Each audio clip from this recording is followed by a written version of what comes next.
mga kabsat. May rest back mga kabsat. May rest back may rest back si Dilima mga kakabsat, no? Kay Man Scarpio.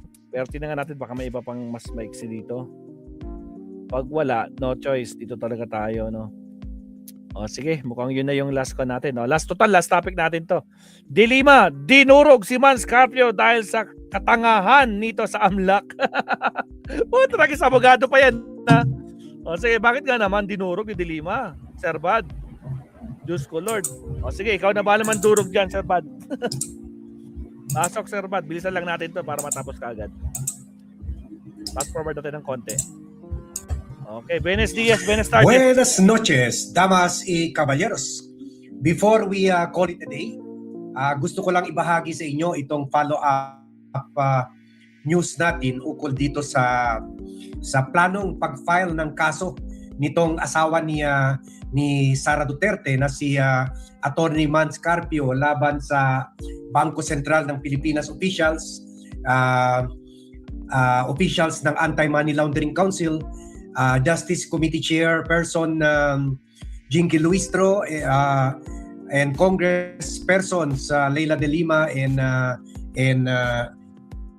the epic online action game Ang War bilis man ang Thunder harang lets yan. you dive into massive battles and Again, experience the full huwag kalimutan mag-like. Chel Diokno and others regarding sa pagbubulgar ng 6.7 billion at nakaw na yaman or ill-gotten wealth, or unexplained wealth ng mga Dutertes, at bukas yan ipafile nila diyan sa prosecutor's office ng diyan sa Quezon City, so Quezon City Prosecutor's Office, at sinasabi nila na absolute daw yung bank secrecy law at yung AMLAC na hindi talaga pwede ibulgar ito, kahit ano pa man.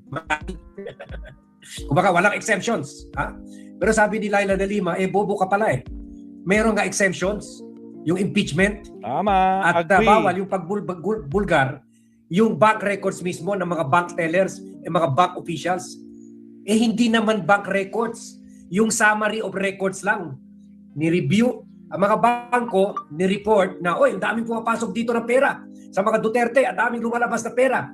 Dahil under the law, dapat yung transactions over 500,000 i-report nila. So, nire-report nila sa AMLAC. Based on this report, gumawas ng AMLAC yung summary na 6.7 billion over 300 transactions amounts to 6.7 billion. Hindi naman sinabi na 6.7 billion ang laman ng bangko. Ngayon, siguro ngayon wala nang laman yan eh. Nalipat na yan lahat. Pero through the years, ganyan lumabas, ganyan.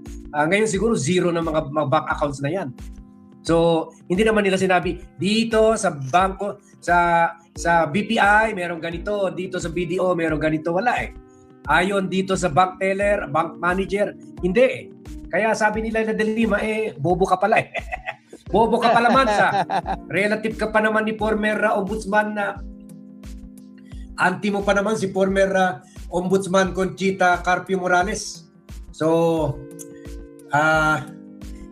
legal brilliance does not run in the blood, nor does morality.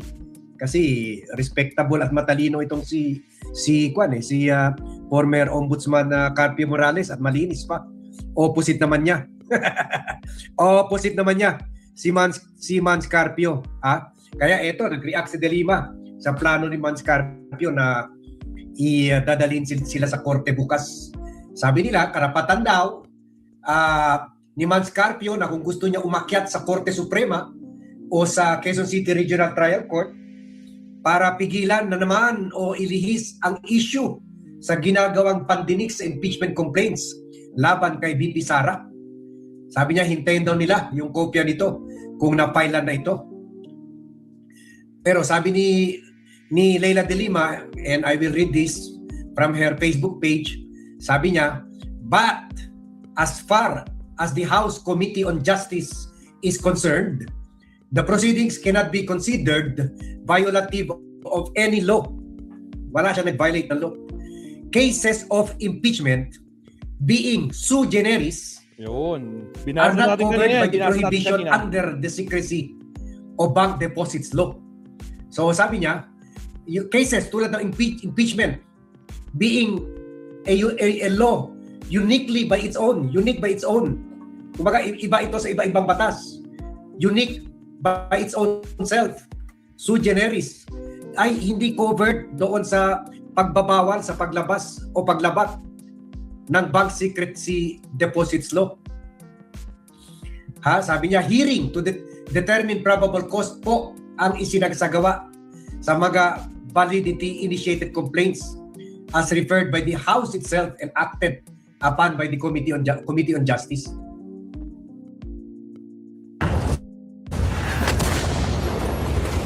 Again, sa mga bagong pasok, tsaka sa Team Replay, like and subscribe tayo mga kakabsat. And take note ito observation lang natin, hindi kay Laila de Lima. Kaya nga ginagawa nila itong hearing as ordered by the Supreme Court.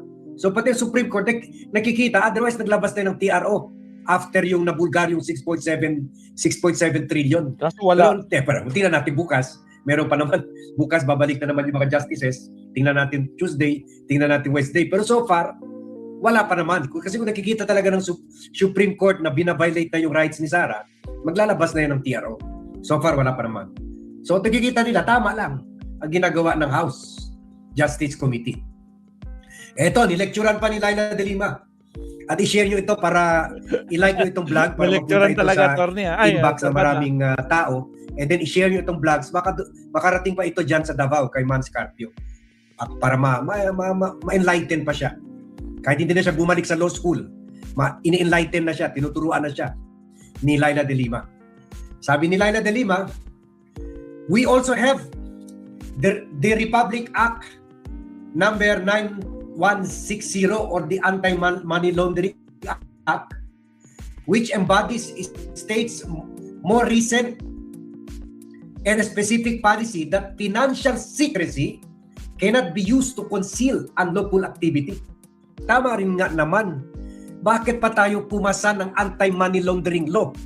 Well, specifically, main reason ito para pigilan yung pagpifinance ng mga terrorist activities. Pero syempre, hindi rin ito pwede gawin hindi gawin shield. Shield. Para itago yung mga illegal na mga aktibidad.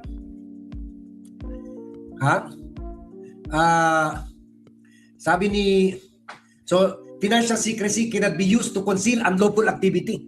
Hindi ito pwede gamitin instrumento para itago yung mga kagaya ng ginagawa na mga ill-gotten and nakaw na yaman nila Sara Duterte. Sabi, dagdag pa ni de Lima, under this law, covered institutions, most notably banks, are required to report suspicious transactions. Hindi pala. Main reason para dito yung laundering of money. Yun na nga, kasama na sa financing of terrorism. Kasi buong mundo, sila doon sa mga ginagawa ng mga terrorist groups. Okay. Under this law, covered institutions, most notably banks, are required to report suspicious transactions to the AMLAC, and such reporting is expressly declared as not violative of the bank secrecy law. So, sabi niya, under this law, kasama talaga yung mga bangko na covered institution at required sila to submit suspicious transactions to the AMLAC. Ibig sabihin, tulad ako, kung maglabas ako ng pera maliit na negosyante naman tayo, maglabas tayo ng milyon-milyon tuloy-tuloy, several months, ganun, magti-trigger talaga yung AMLAC. Pero kung mga kamag-anak ni Henry C., kamag-anak ni Lucio Tan, kamag-anak ni Manny Pangilinan, kamag-anak ng mga bilyar, maglapas-pasok ng pera ganyan, syempre, i-report pa rin yan, pero ibabaliwala na lang yan ng AMLAC. Sasabihin pa ng AMLAC, ay, 1 billion lang ang nakolekta ng mga sa mga kwan nila, sa mga SM nila. Ang liit naman. 1 billion lang itong linggo. Dapat yan mga 10 billion. Ganon. Pero kung ang mga Duterte na wala namang gaano malaking negosyo, hindi naman nakilala bilang mga Ayala family, na may-ari ng halos ng buong Makati, hindi naman Manny Pangilinan. Ramon Ang. So, yun, matitrigger talaga. Lalo na kung galing sa drug money. So, alam mo naman, kaya bakit nahuli kayo? So, kumbaga, kung hindi gagawin ng mga bangko yun, sila ang aabulin ng AMLAC. So, sila ang makukulong kung hindi nila i-report sa AMLAC. At dapat din ang AMLAC naman, in itself, for its part, dapat din i-report rin kung meron lang mga controversy relating to these accounts. In this case, accounts ng mga Duterte. Sabi ni Laila de Lima, klaro naman na ang pinasupena ng Committee on Justice ay records of suspicious and covert transactions ni BP Sara at ng kanyang asawa, hindi mismong bank accounts. Also, the prohibition on disclosure applies only to officers and employees of banks and banking institutions. So buti naman, Laila de Lima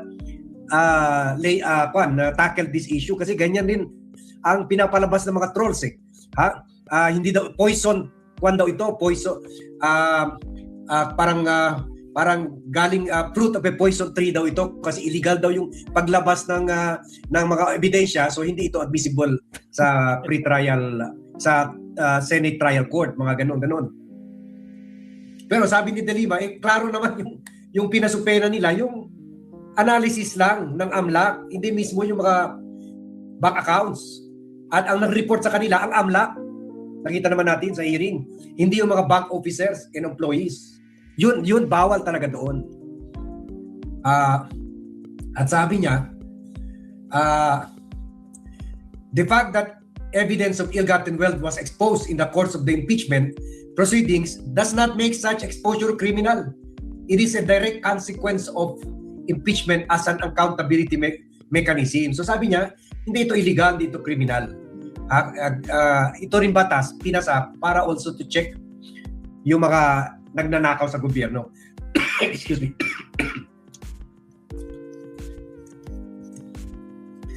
At ito na, sabi niya, dahil dyan sa gagawin nyo, sa pag-file nyo ng kaso,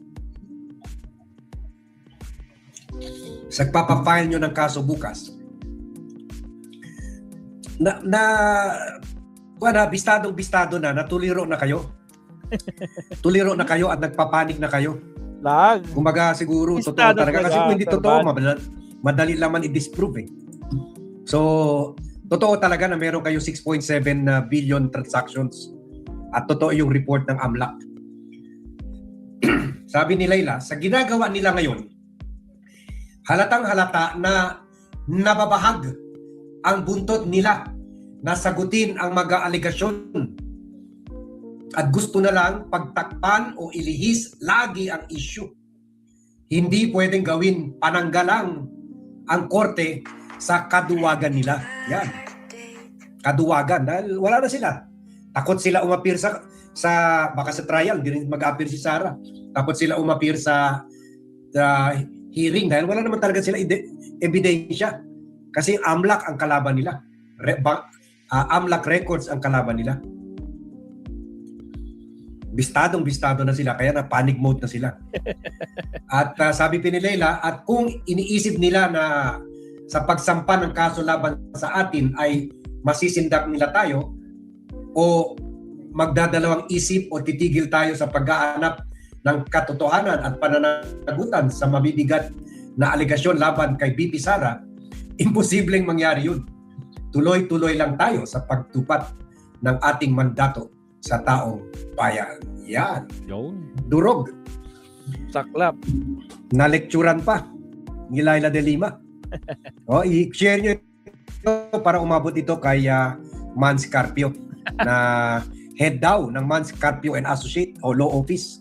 Pero mukhang wala naman na record na kumikita ito. Front na naman. So panic na sila kasi damaging na nga yung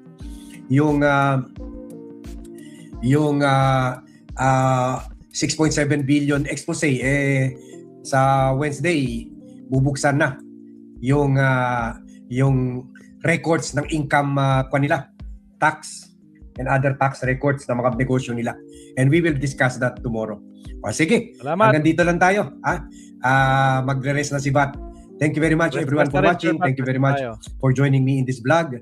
Happy Sunday to all and see you in my next vlog. Salamat, Sir Bat. So, di ba, Mapsat? Nako po. Kabado na mga kampo ng Duterte, pati yung asawa niya, mga kabsat. Wala na. Wala na talaga. O, di ba, Naomi Chen, Dorcus, di ba? Nako po. Yolando Yamada, shout out, watching from Japan. At saka siyempre sa mga silent viewers, shout out Rani Shera, Mavil Kinjo, Naomi Chin, Allen Valencia, Sir Leonardo Ansag, Ryan Niconese, at sa lahat. Maraming salamat po, Mapsat. So, ayan, Mapsat, yan lang po ang topic natin. Pero ngayon, siyempre may assignment tayo, Mapsat, no? May premiere tayo ngayon na, as in now na. Si Trillian